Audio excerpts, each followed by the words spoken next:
বলা না বলার জগতে আপনাকে স্বাগত জানাই। বলা না বলার জগতে আমরা মহাভারতের বিস্তৃত প্রায় চরিত্রদের নিয়ে গল্প করছি। আজকের গল্প যুধিষ্ঠির এবং মার্কেন্ডেয়।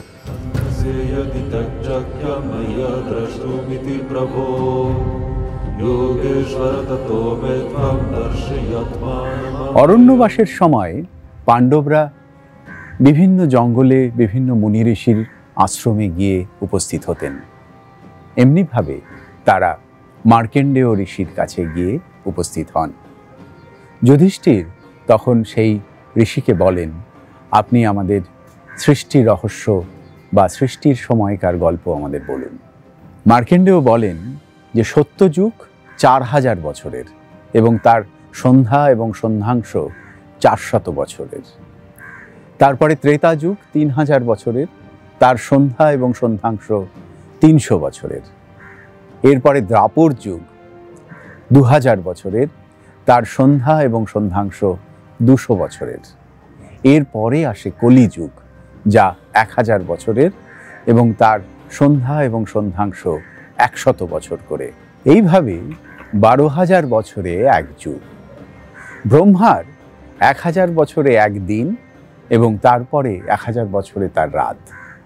ব্রহ্মার যখন নিদ্রিত থাকেন তখন হয় প্রলয়কাল।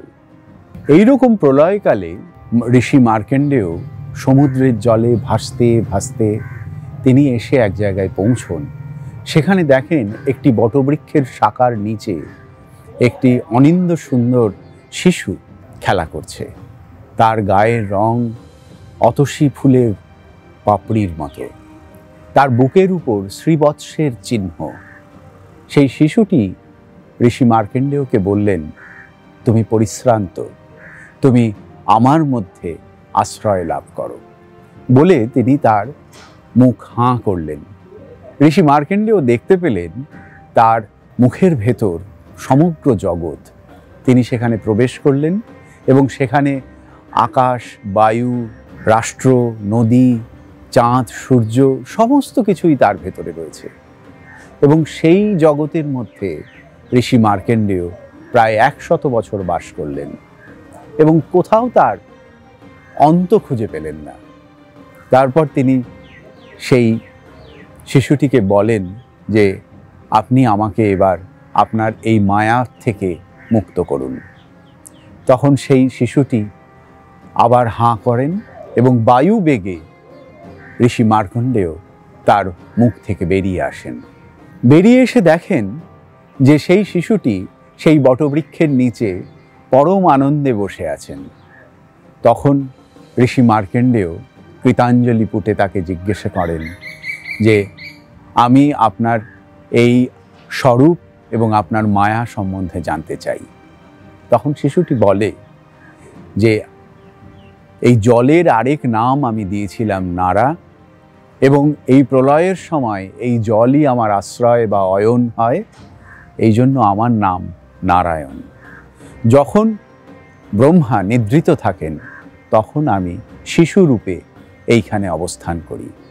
প্রলয় শেষ হলে ব্রহ্মা যখন জাগরিত হন তখন নারায়ণ এবং ব্রহ্মা একীভূত হয়ে আবার এই সৃষ্টি তৈরি করেন।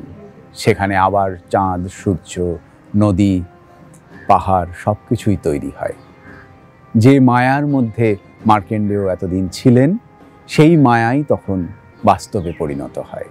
ঋষি মার্কেন্ডেয় এই গল্প বলার পর যুধিষ্ঠিরকে বলেন, এই নারায়ণই হলেন তোমার পরম আত্মীয় জনার্দন। তাই তোমরা সবাই মিলে এই জনার্দনের শরণ নাও এবং তাতেই তোমাদের যাবতীয় দুঃখ, কষ্ট এবং সমস্যা থেকে অব্যাহতি পাবে। তখন যুধিষ্ঠির, দ্রৌপদী সহ অন্য সব ভাইরা জনার্দনের উদ্দেশ্যে নমস্কার জানান। আজকে শুনলাম আমরা যুধিষ্ঠির এবং ঋষি মার্কেন্ডেয়র গল্প। বলা না বলার জগতে এমন নানা কাহিনীর হদিশ থাকছে। অনুগ্রহ করে চ্যানেলটি শেয়ার, লাইক এবং সাবস্ক্রাইব করুন।